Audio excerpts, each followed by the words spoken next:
The original name was not Leave It to Beaver. It was called It's a Small World. And so we went in, we did the pilot, um, uh, and there was a totally different cast except for Barbara Billingsley and myself. When we came back to do the actual show, the next name they came up with was Wally and the Beaver, and they thought that sounded too much like Wild Kingdom or an animal show. So I don't know where they came up with Leave It to Beaver.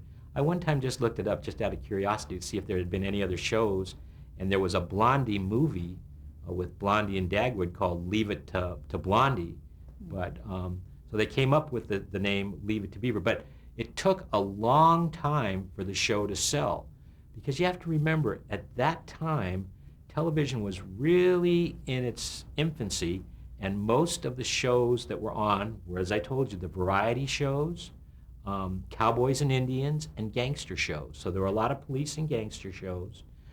There were very, very few what they called situation comedies, and if they were about adults. Now, Leave It to Beaver took a totally new and unique perspective. It was the adult world seen through the eyes of a child. And so there were different characters and people were really used to seeing. There was Beaver, and he was the innocent. There was Wally, he's the transitional character. And then there was the general world outside. Now, Wally tries, because he's been exposed, to explain to the innocent Beaver what the world is really like. And then the adults come in, even the parents, and say, do what I say, not what I do. So it was a unique show. In fact, if you watch Leave It to Beaver, even from the pilot, it's taken from a child's perspective. When you look at scenes when I talk, say, to a policeman, which I do in several episodes, it's shot from the policeman's point of view down, but also from my point of view up. They aren't shot like adults where you go back and forth like this. So it was a unique show, and it was, as I say, a very much of a new genre for television, to see the world through a child's eyes. So it did maybe languish for a while. It didn't go out, and it was played, I believe it was on Heinz 57, but I'm not sure of that. But anyway, it was every week this would show pilots, but people didn't know they were watching pilots. They were showing these shows, and it was a series, I think it was called Heinz 57, and different shows would come on every week, and you'd say, okay, well, it's like a variety show, except each week what you were really seeing was a pilot.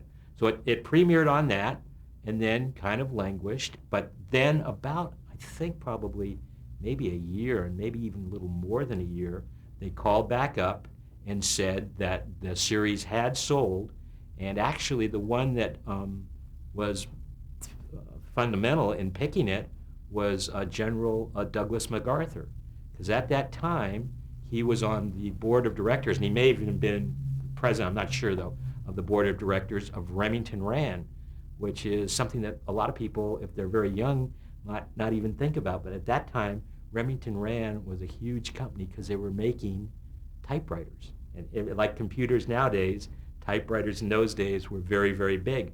The reason General MacArthur was part of Remington Rand is because during World War II, they had made many of the typewriters, but also a lot of the armaments, because they had switched over to armaments, and that's how he became involved in the board. So he was one of the people that actually picked Leave It to Beaver. But anyway, it was a big commitment for a company to make to sponsor a series.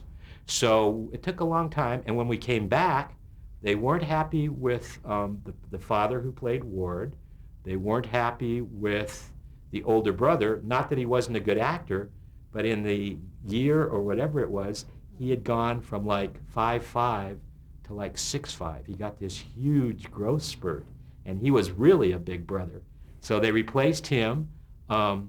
Harry Shearer actually played the original part of Eddie Haskell, but his parents, he was a child actor at the time, didn't want him to do a series, because a series was a huge commitment at that time.